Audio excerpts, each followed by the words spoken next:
Olá, quinto ano! Estamos aqui na nossa aula de produção textual. Semana passada trabalhamos com o gênero textual entrevista, né? Na verdade, nós realizamos duas atividades voltadas para a entrevista. Num primeiro momento, vocês tiveram que entrevistar ou o pai, ou a mãe, ou alguém que estivesse próximo a vocês. Muitos me falaram que até fizeram videochamadas, né? Para poder falar com alguém da família, para poder fazer a entrevista falando sobre a questão, o tema, né? Crianças na internet. Vários comentários durante a semana, vocês me relatando quem foi o entrevistado de vocês. Eu fiquei muito feliz com esse retorno, com essa nossa interação. A outra atividade de entrevista foi aquela que a tia passou, que foi a atividade interativa, né? Que a tia, através de um jogo, vocês tinham que responder a 20 perguntas, onde vocês foram os entrevistados, né? Vocês trocaram de papel. Na primeira atividade, vocês foram os entrevistadores, né? E na segunda atividade, vocês foram os entrevistados.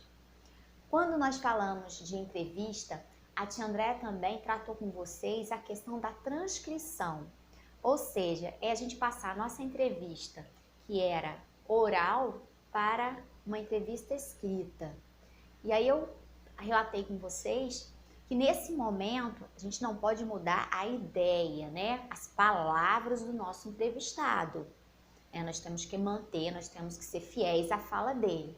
O que nós temos que fazer, tanto na fala do entrevistado quanto do entrevistador, é nós fazermos o quê? Uma análise, uma revisão nas marcas de oralidade, que são algumas palavrinhas que quando nós falamos, elas saem até sem a gente perceber, né? Ó, né. O né é uma delas, tipo, Então, na oralidade, isso é aceitável.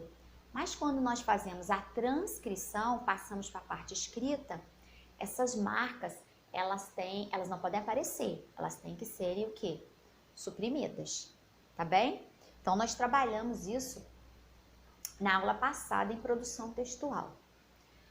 Hoje, nós vamos continuar nossa aula, mas o nosso tema hoje vai ser sobre entre a reportagem e a notícia.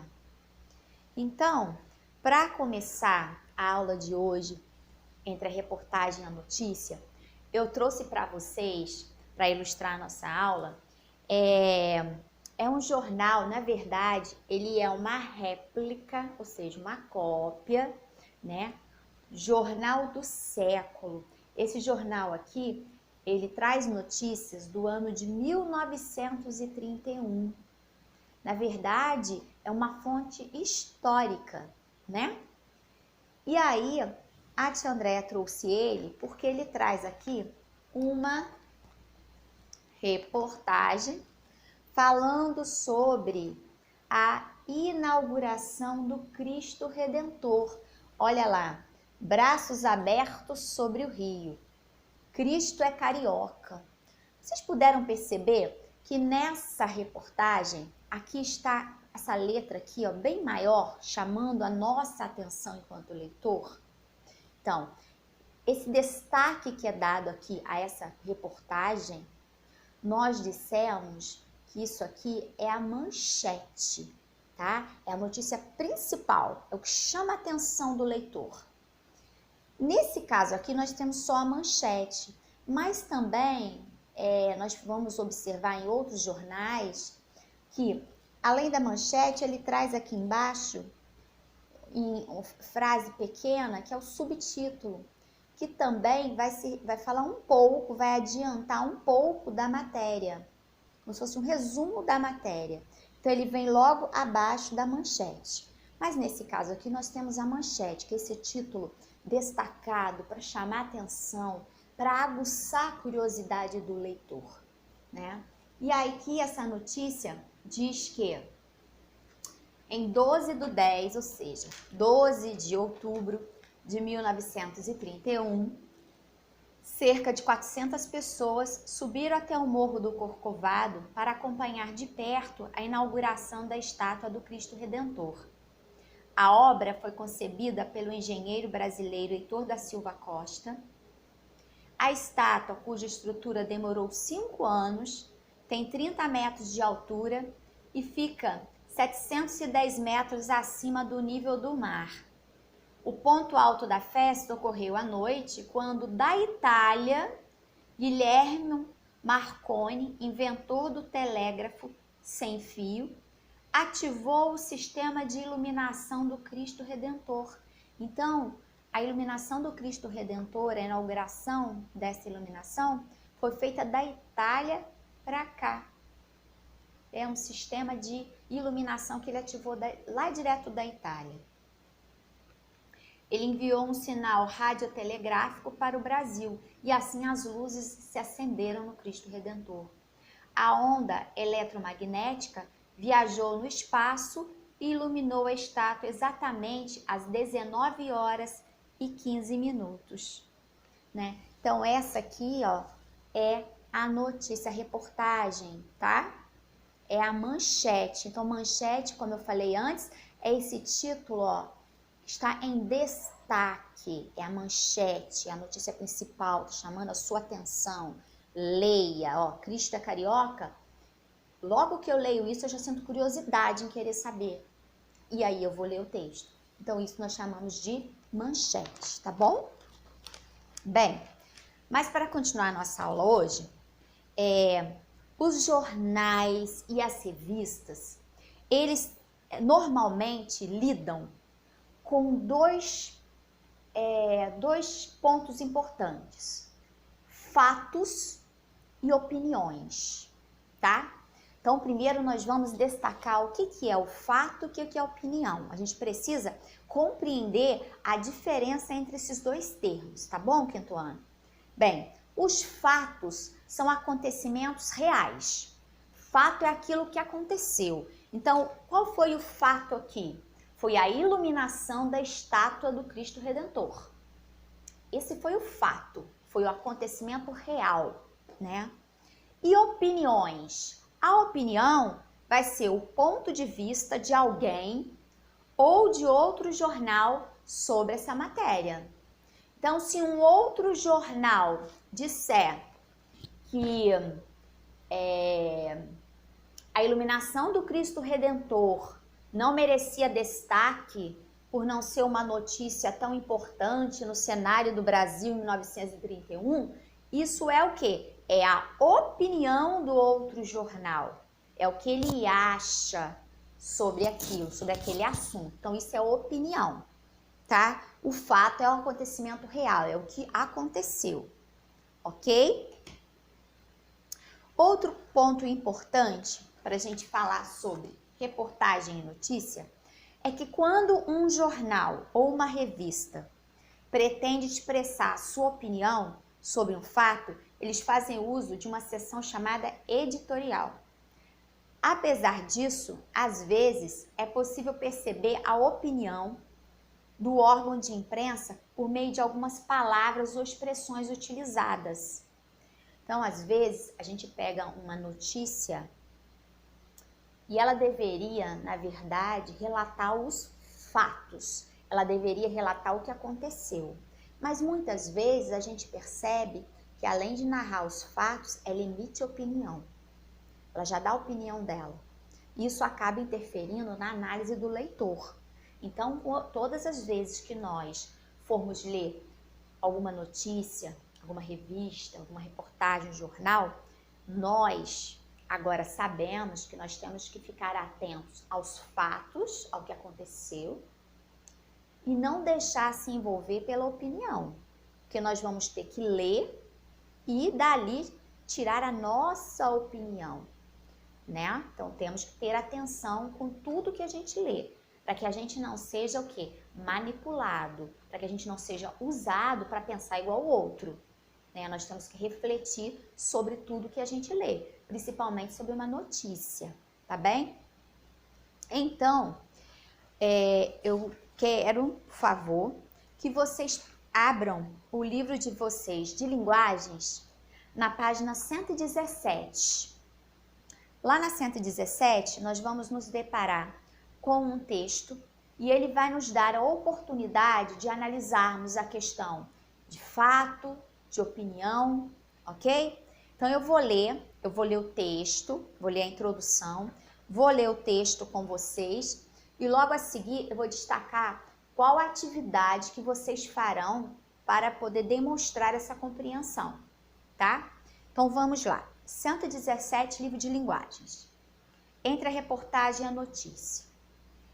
E aí trouxe um tema, né? Um tema que tem preocupado bastante as famílias, os educadores, que é o interesse crescente, um interesse que não para de crescer, de crianças e adolescentes por games, tá? Eu trouxe esse assunto de novo, porque quando nós falamos de reportagem, nós indagamos, né, aos responsáveis a questão da criança na internet, da presença da criança na internet.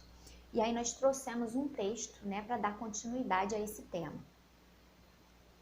Bem, muitas vezes essas crianças, esses adolescentes deixam de lado seus afazeres, rejeitam a presença física dos amigos, as brincadeiras e as conversas para ficar horas jogando na rede, sozinhos ou com desconhecidos.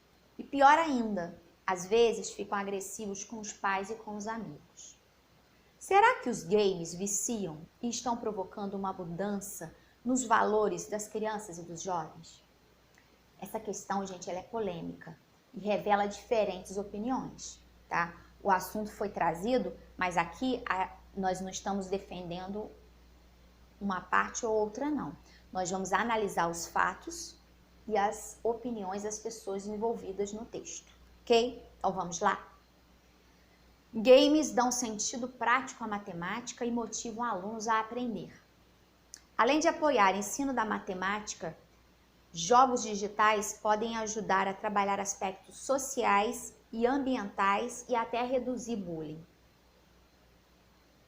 Em 2013, um menino de 13 anos assassinou os pais, a avó e a tia na cidade de São Paulo. Na época, a violência foi atribuída pela opinião pública ao videogame. Já que o garoto tinha como foto de perfil no Facebook uma imagem do jogo Assassin's Creed, uma tese defendida pelo Instituto de Matemática e Estatística, do INE. Da USP, revelou outra face dos jogos digitais, ao destacar sua aplicação com fins educativos. Tá? Então vamos lá, acompanhar. O professor Adalberto Pereira decidiu investigar os efeitos dos games nas aulas de matemática de crianças de uma escola estadual de tempo integral no município de Cotia, região metropolitana de São Paulo. Os resultados foram promissores. Pereira relata que os jogos conferiram novo sentido ao ensino e aprendizagem da matemática. Os alunos estudam matemática e sentem que não vão usá-la na vida prática. Eles se sentem desmotivados. Ao contrário, a compreensão da matemática passa a ter um significado quando os alunos conseguem experienciar o raciocínio lógico por meio do seu exercício efetivo com os jogos. Além disso, os estudantes relacionaram o conteúdo matemático a outro aspecto social, refletido, por exemplo, sobre criminalidade e sobre preservação ambiental. Então, essa foi o parecer, o olhar do professor Adalberto Pereira, tá? Agora vamos ver embaixo. Diversão que ensina. A intenção original de Pereira era utilizar jogos no computador. A infraestrutura tecnológica presente era precária. Poucos computadores, ausência da rede Wi-Fi, insuficiência de salas disponíveis a todos os alunos. O Grupo Alfa desenvolve projeto de cultura digital em escolas públicas e abrigou a pesquisa com jogos nos celulares dos alunos. Após a autorização dos órgãos educacionais competentes, com certeza. E aí ele relata aqui alguns jogos que foram escolhidos pelos alunos.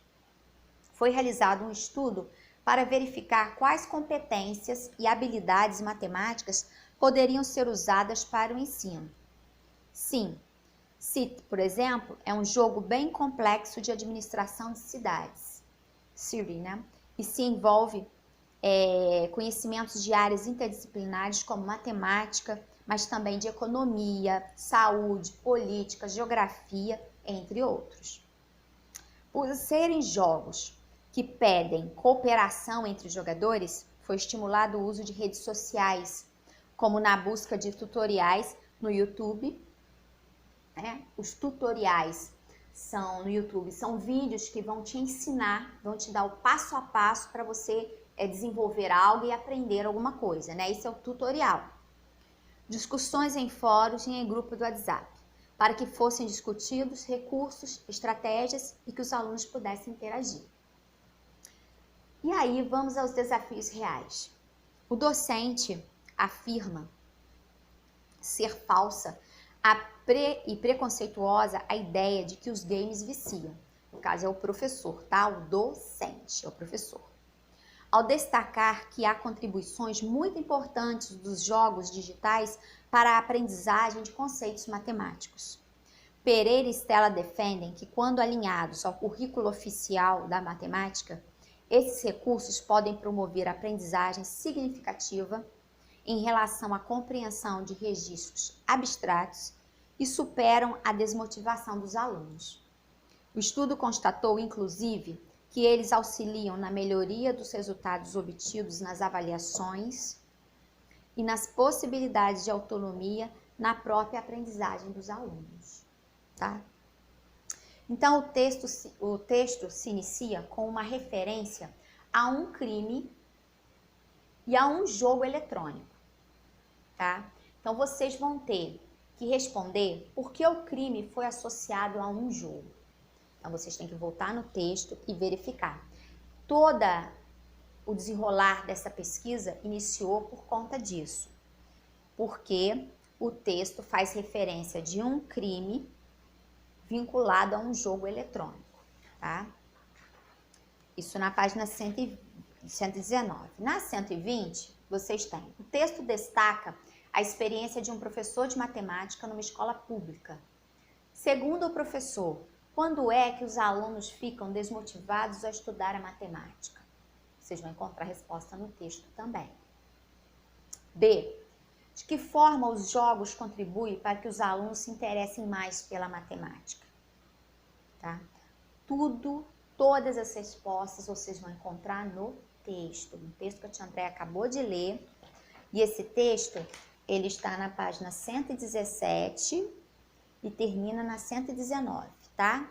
117, 118, 119, o texto completo. 3. Nesse projeto, entre os jogos escolhidos pelos alunos, e aí eles destacam um jogo que permite ao usuário criar cidades. Por que esse jogo é interessante do ponto de vista escolar? Do ponto de vista escolar, o que vai desenvolver na criança esse jogo? Está no texto também. 4. O professor de matemática citado no texto não acredita que os jogos eletrônicos viciam. Ele não acredita pela pesquisa que ele fez. Na opinião dele, os jogos podem contribuir para o aprendizagem da matemática. Justificando suas respostas, responda, letra A. Na sua opinião, os jogos viciam? E aí nós vamos continuar na 121. B. Os jogos podem trazer benefícios aos estudantes para o aprendizado de matemática e outras disciplinas? Letra C. Na sua opinião, todos os jogos eletrônicos podem trazer benefício para os estudos ou apenas algum deles? Então, a gente tem que analisar isso com atenção. Será que todos ou será que só algum deles? Questão 5. Vamos lá. Jornais e revistas, como a tia Andréia já tinha dito anteriormente, eles normalmente lidam com fatos, que são os acontecimentos reais, e com as opiniões, que é o quê? O ponto de vista de alguém ou do próprio jornal sobre aquele fato. Então aí foram destacados 5 trechos do texto, Alguns são fatos e outros são opiniões a respeito desse texto que vocês já leram. Então, vocês vão ter que ler cada trecho e vão colocar letra F se aquele trecho representar um fato, ou seja, um acontecimento real. E vão usar a letra O se aquele trecho fizer referência a uma opinião, a um ponto de vista, tá? E aí vocês vão ler, eu vou dar o primeiro exemplo aqui para vocês. O professor Adalberto Pereira decidiu investigar os efeitos dos games nas aulas de matemática de crianças de uma escola estadual de tempo integral no município de Cotia, região metropolitana de São Paulo. Bem, esse trecho, ele é um fato ou ele é uma opinião? Ele é fato porque ele está relatando um acontecimento real? Ou ele é opinião porque está mostrando o ponto de vista de alguém? Nesse caso aqui, ele está o quê? Demonstrando um acontecimento real. Ele está falando a investigação que foi feita no município de Cotia, na escola estadual de tempo integral, sobre os efeitos dos games nas aulas de matemática. Então, isso é um fato. E aí, no caso, a gente coloca a letra F. E aí, os outros 4 trechos, vocês vão ler e vão fazer essa análise igual a tia Andréia fez agora. Leia, observe, pense. É fato? Está tratando de um acontecimento real? Ou nesse trecho está bem expressa a opinião? A opinião de alguém, tá? Então, vamos lá. E para concluir, página 122, que é o restante dos exercícios do nosso livro de linguagem. Eu também já falei isso com vocês. Quando um jornal ou uma revista pretende expressar sua opinião sobre um fato, eles fazem uso de uma seção chamada editorial. Apesar disso, às vezes é possível perceber a opinião do órgão de imprensa por meio de algumas palavras, por meio de algumas expressões. E aí nós temos aqui na questão 6 da página 122 o título e o subtítulo do texto lido. Então nós temos aqui, ó, em destaque, ó, com a letra maior, tá até colorida, que é para chamar a atenção de vocês, o título do texto. Games dão sentido prático à matemática e motivam alunos a aprender. Então, o que a tia acabou de ler aqui é o título, tá? Abaixo dele, tá? Tem aqui nessa linha aqui embaixo, nós temos, além de apoiar o ensino da matemática, jogos digitais podem ajudar a trabalhar aspectos sociais e ambientais e até reduzir bullying. Bem, essa parte de baixo é o subtítulo, é onde eu adianto um pouco o assunto que vai ser tratado no corpo do texto todo, tá? Então, aqui eu tenho o subtítulo, eu tenho o título, que é uma chamada, né? Chamar a atenção do meu leitor, tá bem destacado. Embaixo, eu adianto um pouco o assunto que vai ser tratado, que é o meu subtítulo, tá? Então, vamos lá. Aí nós temos 2 perguntinhas. Letra A. Do modo como o título e o subtítulo da matéria jornalística foram escritos, eles expressam um fato ou uma opinião. Então, vocês vão analisar o que está em destaque aqui, tanto o título quanto o subtítulo, e vão me dizer se expressa uma opinião ou um fato. Letra B. Se estivessem escritos entre aspas, indicando que se trata de uma fala do professor de matemática, porque a gente sabe que aspas a gente usa para reproduzir a fala de alguém, o que alguém disse eu vou usar, eu uso entre aspas, eles expressariam fato ou opinião. Se estivesse usando aspas, né, para tratar da fala do professor, seria fato ou opinião? Pensem e respondam, ok? Então, na nossa aula hoje de produção textual, nós vamos reler o texto da página 117 Games dão sentido prático à matemática e motivam alunos a aprender. Nós estamos falando sobre uma reportagem que trouxe uma notícia, né, sobre o uso dos games na aula de matemática. Então, esse texto na página 117. E logo depois, nós faremos a compreensão desse texto. Então, nós vamos realizar os exercícios. Página 119, que é o exercício 1. Página 120, exercício 2, 3 e 4. Página 121, exercício 5. E página 122, exercício 6, A e B. Ok, galerinha? E aí, na próxima aula, nós iremos fazer a nossa correção comentada para que a gente possa analisar se vocês compreenderam e souberam diferenciar fato de opinião. Ok? Beijo grande e até a próxima aula.